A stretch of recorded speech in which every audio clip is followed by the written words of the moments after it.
Assalamualaikum warahmatullahi wabarakatuh. Alhamdulillah kita bisa bertemu lagi. Semoga kita senantiasa diberikan kesehatan oleh Allah Subhanahu wa taala. Kali ini kita akan pelajari tentang iman kepada malaikat beserta makhluk gaib lainnya. Oke, anak-anak sudah siap? Mari kita lanjut. Bismillahirrahmanirrahim. Materi kali ini kita akan membahas yang pertama pengertian iman kepada malaikat, yang kedua sifat-sifat malaikat, yang ketiga nama-nama malaikat beserta tugasnya, yang keempat makhluk gaib selain malaikat. Yang pertama pengertian iman kepada malaikat. Pengertiannya adalah kita mempercayai adanya malaikat yang diciptakan oleh Allah Subhanahu wa taala.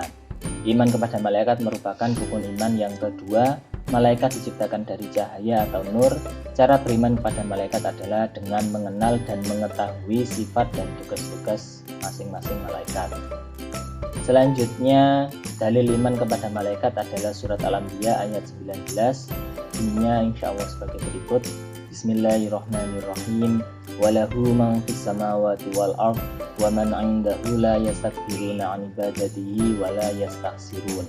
Artinya, dan kepunyaannya segala yang di langit dan di bumi, dan malaikat-malaikat yang di sisinya tidak mempunyai rasa ampuh untuk menyembahnya dan tidak pula merasa lebih. Selanjutnya, sifat-sifat malaikat. Yang pertama diciptakan dari nur atau cahaya. Yang kedua selalu bersujud kepada Allah. Yang ketiga patuh, tunduk, jujur, tidak pernah bermaksiat dan melaksanakan perintahnya. Yang keempat bisa menjelma menjadi manusia atau makhluk yang lain. Yang kelima rendah hati, tidak sombong, disiplin, tidak mendahului ucapan atau perbuatan. Yang keenam beri salam kepada ahli surga. Yang ketujuh tekun, tidak mengenal letih, selalu bertasbih kepadanya. Yang kedelapan memohonkan ampun untuk orang-orang yang beriman. Berikutnya nama-nama malaikat dan tugasnya. Yang pertama malaikat Jibril, tugasnya menyampaikan wahyu dan mengajarkannya kepada nabi dan rasul. Yang kedua malaikat Mikail, tugasnya membagi rezeki kepada semua makhluk, mengatur hujan, angin, dan bintang-bintang. Yang ketiga malaikat Israfil, tugasnya adalah meniup sangkakala. Tiupannya ada tiga. Yang pertama nafkhus saki atau tiupan yang memusnahkan segala sesuatu. Yang kedua naful faza, artinya tiupan yang merusak binasakan alam. Yang ketiga naful ba'as, yang artinya tiupan membangkitkan manusia yang mati. Selanjutnya malaikat yang keempat adalah malaikat Israel, tugasnya mencabut nyawa. Malaikat yang kelima dan keenam Munkar Nakir, tugasnya memeriksa atau menanya amal manusia di alam barzah atau alam kubur. Yang ketujuh dan kedelapan adalah Raqib dan Atid, tugasnya mencatat amal baik dan amal buruk manusia. Yang kesembilan malaikat Malik menjaga neraka. Yang kesepuluh malaikat Ridwan menjaga surga. Berikutnya yang terakhir adalah makhluk gaib selain malaikat. Yang pertama jin, menurut bahasa artinya menutupi atau merahasiakan. Menurut istilah adalah makhluk halus yang tidak dapat dilihat dan diciptakan dari api. Jin ada dua golongan. Yang pertama jin kafir, yaitu jin yang membangkang terhadap perintah Allah Subhanahu wa taala. Berikutnya adalah jin muslim, jin yang mengakui tentang keesaan Allah Subhanahu wa taala. Selain jin ada juga sebutan iblis. Iblis menurut bahasa artinya iblis atau putus asa dari rahmat Allah. Menurut istilah adalah malaikat yang diciptakan sebelum Nabi Adam, kemudian dia menolak perintah Allah Subhanahu wa taala untuk menghormati Nabi Adam, maka karena inilah dia disebut dengan iblis.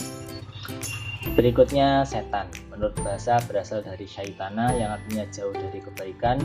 Menurut istilah adalah suatu sifat, gelar atau sebutan untuk makhluk yang durhaka kepada Allah Subhanahu wa taala dan mengajak ke jalan yang sesat.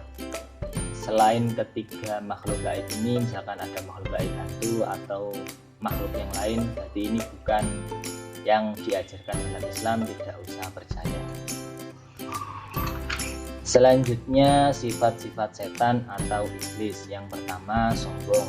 Yang kedua ingkar, menentang, durhaka kepada Allah. Yang ketiga menyesatkan manusia. Yang keempat kikir atau pelit. Yang kelima malas atau enggan melaksanakan perintah Allah. Dan yang keenam sifat-sifat buruk yang lainnya. Pokoknya jika ada sifat yang buruk berarti itu sifat-sifatnya setan. Selanjutnya tugas pengetahuan atau KI3 adalah tugas ujian CBT bab 2. Silakan dipelajari lagi materinya kemudian dikerjakan. Sebelum mengerjakan, biasakan untuk mengucapkan Bismillahirrahmanirrahim. Ada sedikit kata-kata Allah menciptakan. Ada sedikit kata-kata, yakni Allah hanya menciptakan cahaya, kegelapan itu tidak ada, yang ada hanya kurangnya cahaya. Cahaya di sini berarti kebaikan. Berarti Allah hanya menciptakan kebaikan, keburukan atau kejahatan itu tidak ada, yang ada hanya kurangnya kebaikan. Oke, sekian dari saya materi kali ini tentang iman kepada malaikat dan makhluk gaib lainnya. Anak-anak tetap jaga kesehatan, sholat 5 waktu, dan semangat belajarnya.